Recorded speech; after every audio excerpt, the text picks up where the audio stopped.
The next thing we've got on the agenda here is actually something that I started talking with you at that conference, which was the Vision Quest group, which you said you hadn't heard too much about. No.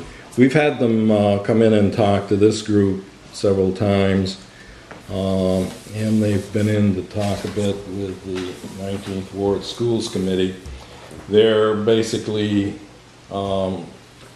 try to looking at starting a school that would be focused on arts and as a central focus. They'd have some involvement with the RIT also to be able to offer a STEM program, but they would heavily try to be kind of a arts and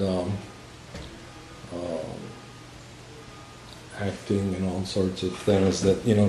RIT is a good resource for that too. Yeah, RIT has a good resource for that. And a lot of other programs for art. Allison Skvarla is one of the teachers that's been very... What's the name? Allison Skvarla, S-K-V-A-R-L-A, and she's one of probably a dozen teachers that have been working with this group. And Stacy Culla-Pratt is a parent that's been very active with them. And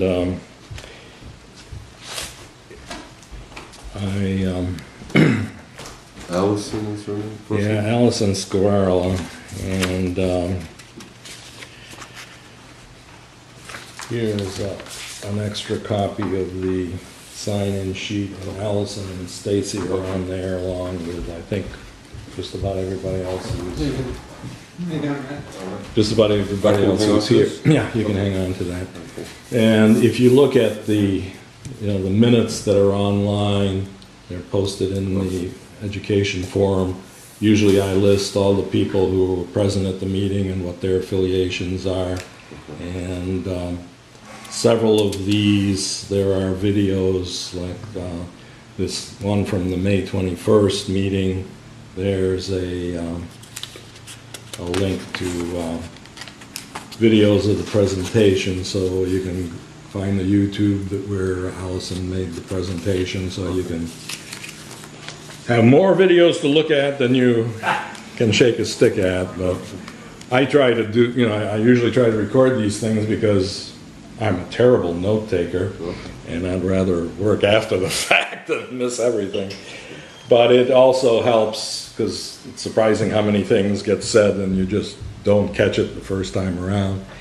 So I certainly will, welcome you to look through whatever we've got here. We first had them come and talk to us back. I think it was in August, late August of last year.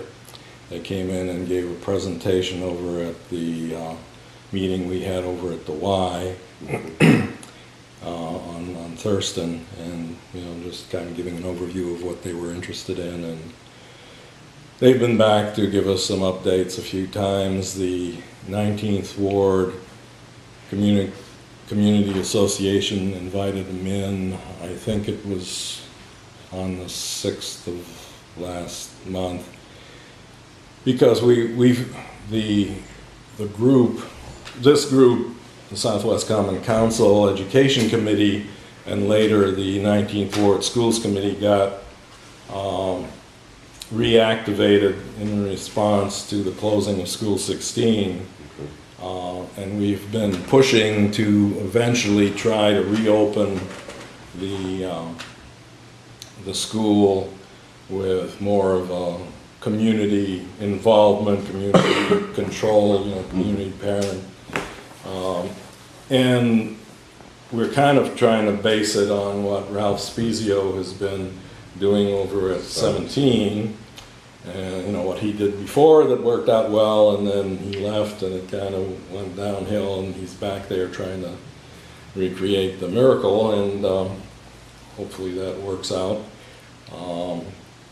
And we'll see a bit based on how that goes, that sort of community school approach would be what we'd love to see happen at 16.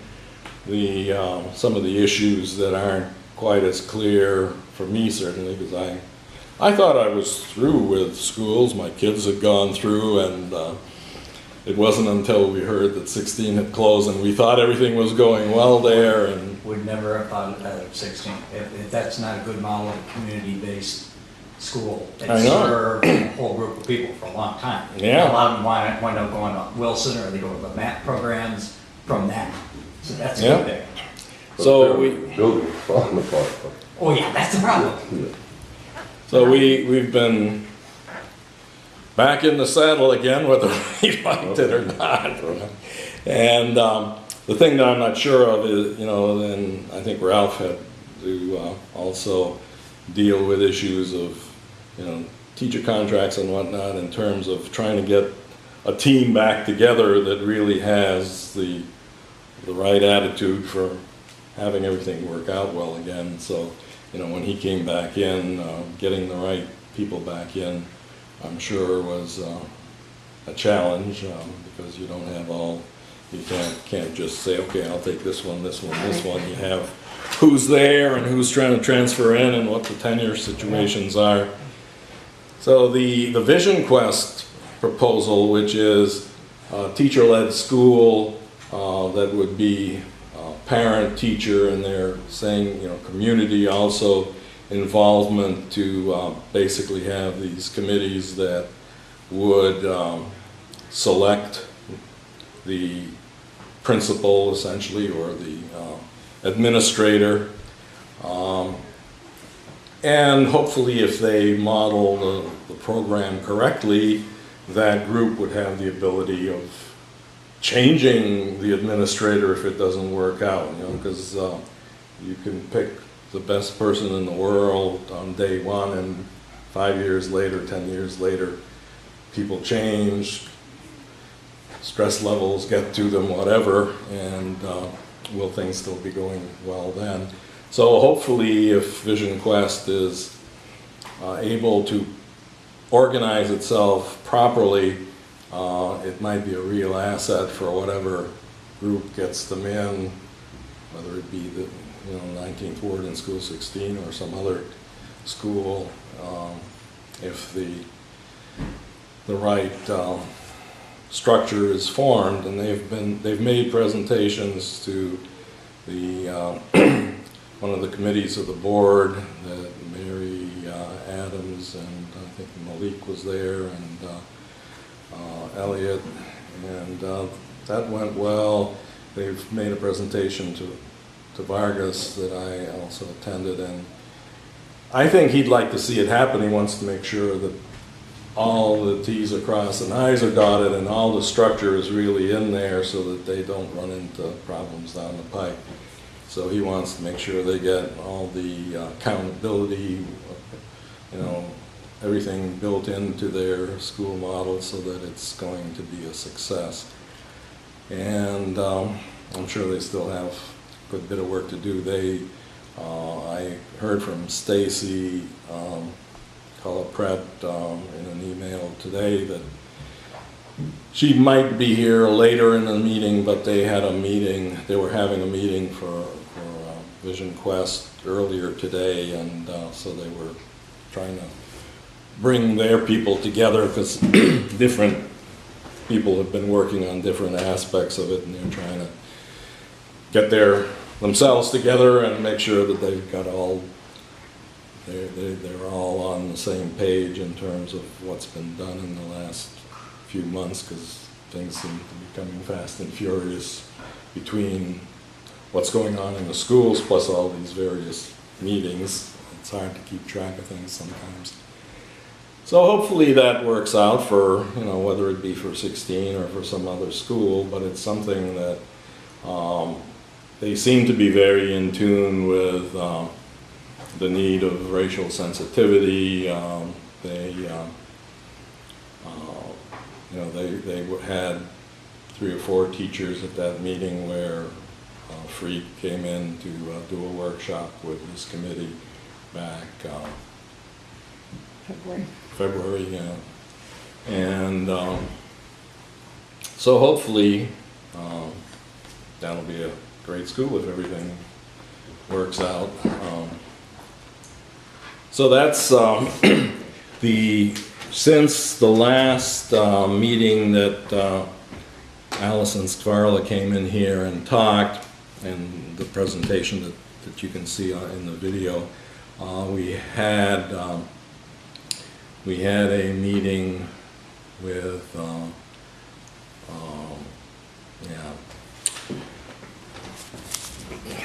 Katerina Leona Menino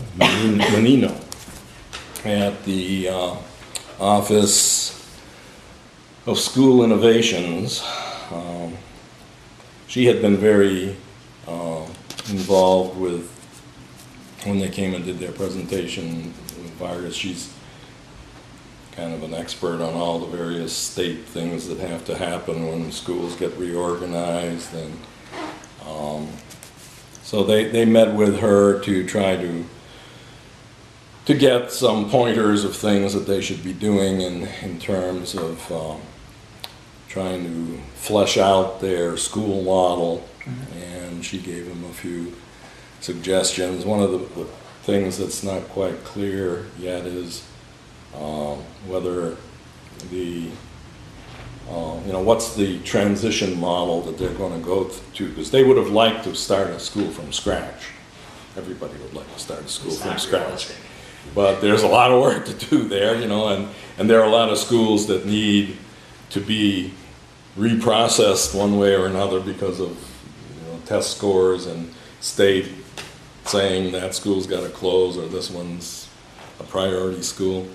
So the superintendent has been pushing them in the direction of taking over a problem school, basically, if they are going to do that. And so that throws in a whole set of questions of, well, what do you do with the staff that's there? Do they all reapply? It could be good from the standpoint of if you're trying to start a Vision Quest type school where you've got all the teachers that are coming in are buying into this teacher-led model, and that they're all going to be expected to put that sort of effort into reviewing how things are going. And sounds like a large loss of ego. You have to go in very bare and being able to open yourself to change. It's going to be uncomfortable, but could be quite successful too. So have they had discussion with the unions? Because I don't think so. Yeah, that's one of the things that I hope we hear something about.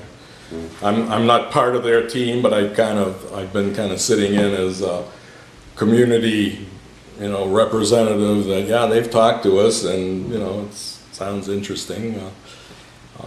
They'd like to get together and really go over with the union as to what their input is. There was a mention made at the meeting with Katerina that the union might look at being an EPO to work with them, which was the first that any of us had heard that might be a possibility.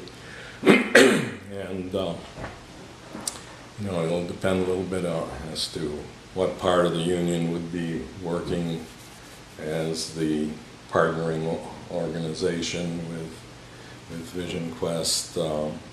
If it's some people have said, gee, if it's the teacher center, they've got a lot of really good people that are involved in all the things that you need to worry about. On the other hand, there are various politics going on in the union. Yeah, that might get a little tricky. I don't know. I'm just wondering whether or not the administration would be open to the idea of the union being an ETO. I'm not so sure about that one. But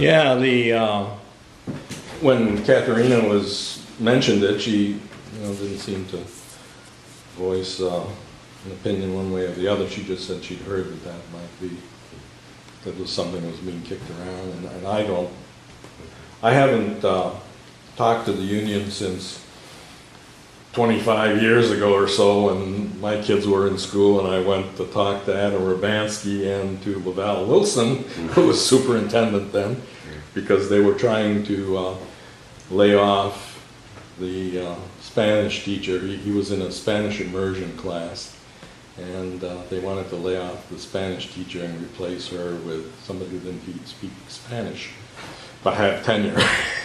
Oh boy. So a lot of things have changed since then, but Adam's still there. We gotta hopefully get a chance to talk to him again one of these days. So anyways, that's about, we had a very lively meeting last week at the 19th Ward Schools Committee, and the biggest, I think right now, as far as that group is concerned, the biggest question mark we have for vision, relative to the Vision Quest model, is that they're talking about having it be something where children are interviewed. It's like some of these other magnet schools where you have to apply and you have child comes in with their parent and they may be just asked a few questions. It may be almost nothing for preschoolers, and the questions or the presentation that they do may be a little more advanced as you go up through the grades. Primarily just to make sure that the child really is interested in getting involved with the school, and hopefully that the parent will be also involved with the school, because parent involvement is a big plus for the school succeeding. Of course, that's kind of on the other side of the coin from what we're trying to do for a neighborhood school that's all inclusive and that doesn't let anybody fall through the cracks. How do we resolve the fact that the Vision Quest school might be like 50% magnet, citywide draw, and 50% neighborhood kids? How do you make sure that the neighborhood kids are all being given everything that you can give them and still have some benefit from the selection process? You need parity in that whole process. Mm-hmm. So I don't know, that's the thing that always kind of makes me wonder about charter schools or any of these schools that have an interview process is, okay, well, somebody is left taking care of the kids who fall through the cracks and don't have the advantage of a parent that is there advocating for them. What's your school choice? Pardon? That's the problem with school choice. Mm-hmm. We used our son with charter school, and what you think you're going to have and what you're going to get might be two different things. But it's a lot of the administration of the school and how strong the staff is. I think you have to be an active parent no matter what school you go to. Yes. So you have to be there, you have to be present, you have to be at these meetings, you have to come when they're doing things at the school. And sometimes you be there when they don't exactly want you there, Yeah. just And to it's not advocate PTO, your it's child. not Yeah. PTA, it's parent involvement. Right. Mm-hmm. Taking that extra interest, because they're pushing at least for True North, they're pushing self-advocacy from the child. It doesn't start, it starts early, but it's not really emphasized until 8th grade. So, do this, and do this. Okay, you're on your own. Right. Whoa. You've been holding my hand, you've been pushing me, now you're telling me I'm on my own? There's some free fall out there. They're not ready for that. It's hard. But there's some parts of it I like with the uniform and a code of ethics and some principles and guidelines to be instructed, where they know that they have to wear this, no one's going to get made fun of because they have this. No bullying. Right. They're very proud. And when they walk home, the teachers walk them down the street or they walk them to the bus and they check to make sure they got on the city bus and there's no problems. There's things about that I like. But at times, they almost seem like kind of parental. So a couple of times I'm like, they would say, oh, our child. I'd be like, no, my child, but thank you. I'm glad you feel like that, but I was there giving labor. So yeah, they kind of have that kind of feeling to it, but there's some parts of it I like. I like having another person that's looking out for my child, but But if you're gonna put yourself there, don't drop them at eighth grade and say, okay, now you do everything on your own. Get them ready, teach them teach them time management. Please teach time management to children. Please, no one ever does that. So when they get to 8th grade and they get to high school, they're lost. How do I do schedules? How do I understand this? What's a locker? How do I do the social aspect with education and still get A's and B's? They're lost. Remember, charter's always on that whole thing of, you know, I walk in a line, I do this path, my eyes are focused this way. But if you go to high school that also has to deal with social and sports like that, and you've never had that, that's a big problem. Because you know how only one way to view things, you don't have the other perspective to view, okay, now I have to talk to this other guy. I gotta make conversation over here. I got clubs I can go to now, I didn't have that in my school, how do I do that? I mean, I can get good grades, but how do I do the social thing? I'm not really good at that. So there's some aspects that need some help on that, too. But, because basically, to have a really good kid, you have to be able to academics and social and get into sports, right? The scholarships, and have the kid, you know, have a good home life. Some of them don't. Sometimes the school is their parent. Some of them don't eat, and you got to provide them. Sometimes the schools are providing them. Still, I meet kids that are hungry. So, you know. Community centers are doing a lot with it too. Yeah. Whether we realize it or not. They're being subsidized, and that's another set of parents right there. Right. Mm-hmm. And grandparents. Because sometimes they're growing grandparents within those systems too. They're looked up to that way. Oh yeah, that's one of the things that really would be great if School 19 is a school that you can talk into working with, because they've got the community center there. Now you got the involvement at the community level, and there's relationships. Yeah. already there. Right. And they know the kids when they're small, so they developed a relationship with them. Also, they do things like have celebrations. Thanksgiving dinner, early Thanksgiving dinner, early Christmas dinner. I'm not gonna do it with my family, but when at the community center, I can do it with my friends. I can eat there, morning, lunch, and dinner. I can have something, you know, when school's off, school I don't eat anymore. Because my parents are at work, they're not gonna make me breakfast or lunch, but the community center will. And I can play, and I can do sports, and I can do video games, and I can go outside, and I can go to that library in there and read. I can do something with my summer, instead of staying home by myself. So, Yeah, the other thing that back in January we had a meeting here where we had folks from Prosper Rochester. They came here because they were working with the Gandhi Institute and also PLEX to look at possibly having this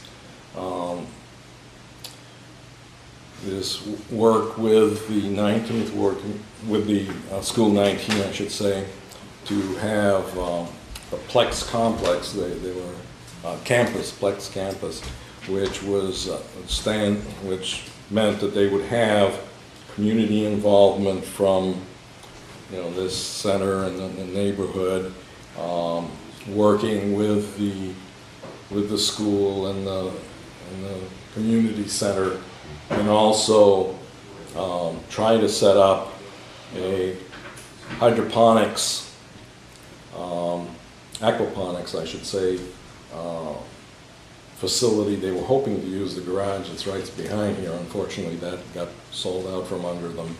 But the objective was to start something that would be a place for kids coming back from industry to be able to continue with what they had learned at industry, because industry's got a state-of-the-art aquaponics where they basically grow fish, and the waste product from the fish is used to feed the plant system, and you have kind of a closed system that ends up being kind of a great thing for urban agriculture, that you generate food, you generate fish, and it's something that you do here and makes you more self-sufficient rather than being dependent on everything being shipped in. But the main reason that they were interested in doing that was to find a way to get those kids to come back from industry and not just go back on the street corner and get back into trouble again, but be able to make use of what they benefited. And we kind of got pulled into it because, gee, that sounds like something good that you'd like to have, you know, try to take advantage of everything that might come our way as a community to help the school effort. And it's kind of stalled right now because the the facility that would have been right behind the Gandhi Institute was not available, but they may look at doing that yet. Right now, Prosper Rochester, which is kind of involved with, growing food for the community, they're making use of a greenhouse over off of East Main Street. So they're busy doing that for this growing season, but I'm sure that as that gets settled out, they may start looking again at what can be done over here. But the school here would be a very interesting site for free to get involved with. So anyways, that's I think about